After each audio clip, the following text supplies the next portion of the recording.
तो आज पढ़ना है एवरेज एक्सीलरेशन, ठीक है। और एवरेज एक्सीलरेशन के बाद इंस्टेंटेनियस एक्सीलरेशन।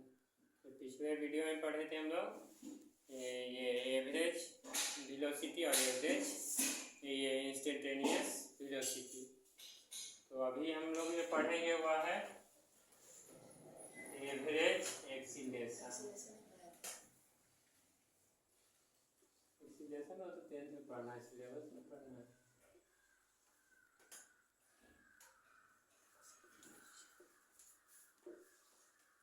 ठीक है, तो एवरेज एक्सीलरेशन में क्या है, मतलब यह जो है वेलोसिटी से रिलेटेड होते हैं। एक्सीलरेशन सिंपल सी जैसे हम लोग पढ़े हैं formula A=v minus u by T. तो क्या होता है the rate of change of velocity, है ना। तो the rate of change of velocity हो गया, वह क्या हो गया, एक्सीलरेशन हो गया। तो इसी में एवरेज निकालना है, यानी एवरेज कहने का मतलब क्या है, जैसे मैं सपोजिटेड में मान लेते हैं यहाँ पर ये एक पार्टिकल्स है जो ए और बी का कंडीशन के लिए है, ए और बी का जो है इसका एवरेज वेलोसिटी हो जाएगा, यह क्या हो जाएगा delta we by delta t. ठीक है, यानी एवरेज ये निकालेंगे एवरेज एक्सीलरेशन तो delta we by delta T. तो कहने का मतलब है डेल्टा वी और डेल्टा टी है, यानी डेल वी और डेल टी जो है ना यह छोटे से टाइम इंटरवल को शो करता है, डेल्टा टी यानी स्मॉल टाइम इंटरवल। ठीक है, और डेल्टा वी है या small velocity.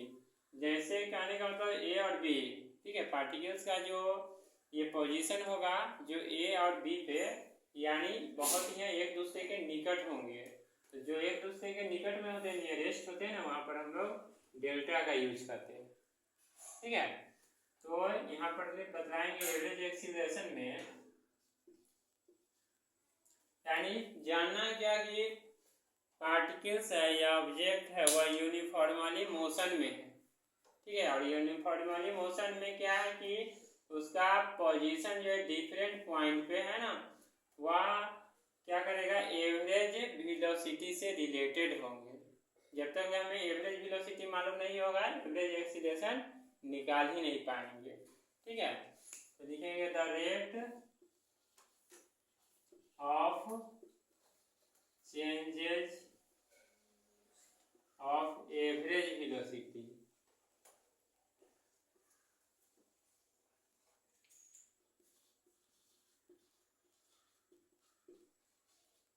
is known as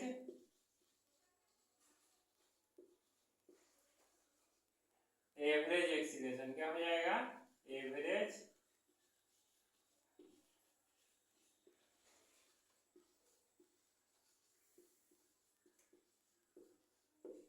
ठीक है, यानी rate of change of average velocity, average velocity का जो रेट ऑफ चेंज होगा ना वह एवरेज एक्सीलरेशन के नाम से जाना जाएगा। और इसे हम रिप्रेजेंट करते हैं, इट इज रिप्रेजेंटेड बाय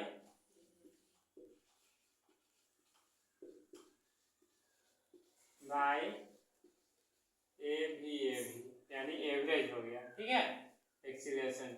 और लिखेंगे average acceleration equal to del v by delta t. ठीक है, अब इसी में नेक्स्ट टॉपिक है हमारा वह है instantaneous acceleration.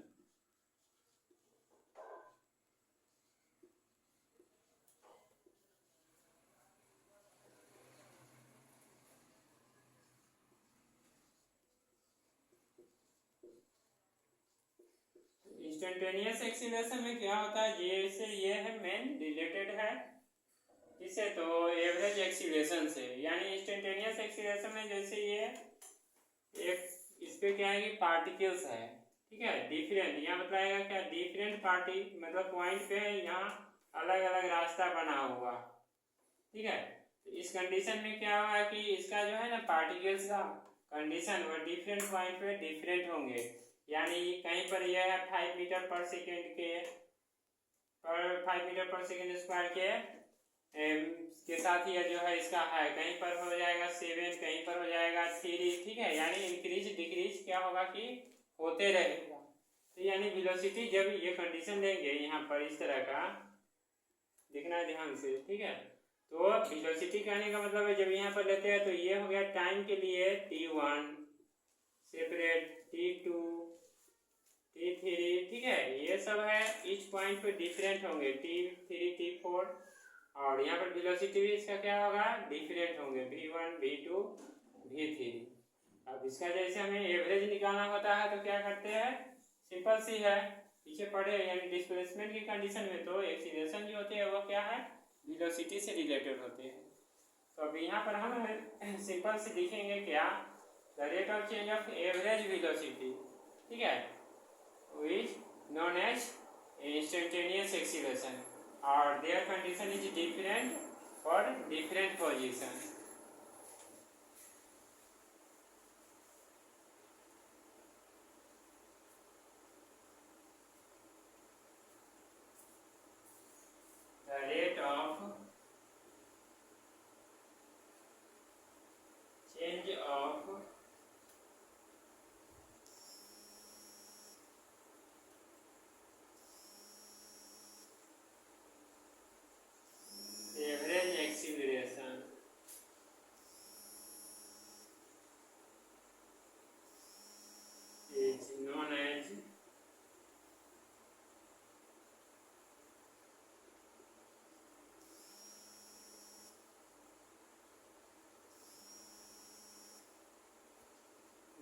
Instantaneous acceleration.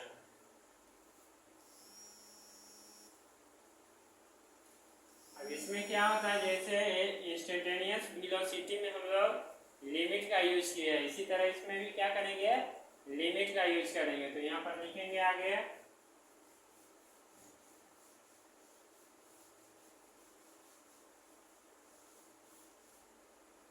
instantaneous acceleration is denoted by, it is represented by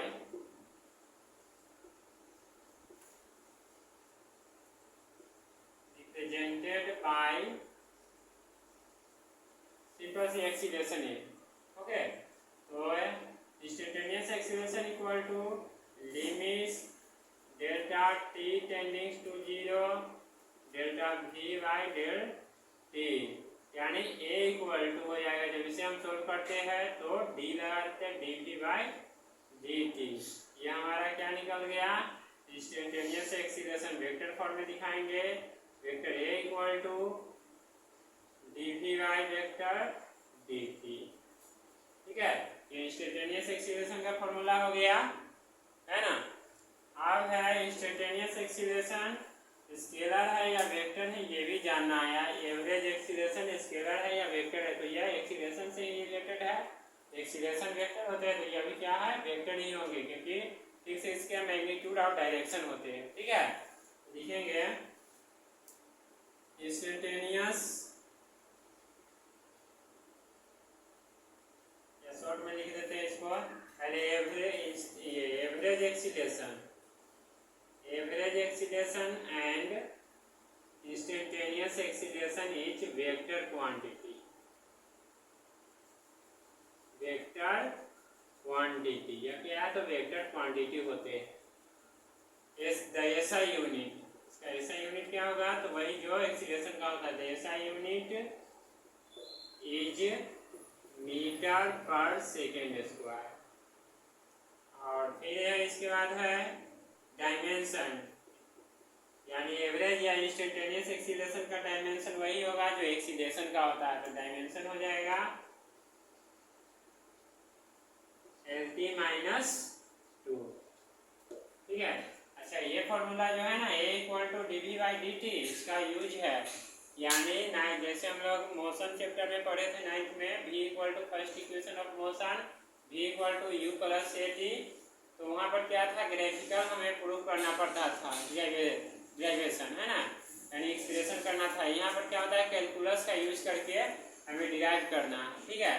तो अभी हम इसके बाद नेक्स्ट उसी टॉपिक पर चलेंगे, क्या कहते हैं first equation of motion by calculus method, है ना, यानी derivation of the equation of motion uniformly by calculus methods जो नेक्स्ट वीडियो में अभी हम देखेंगे, ठीक है।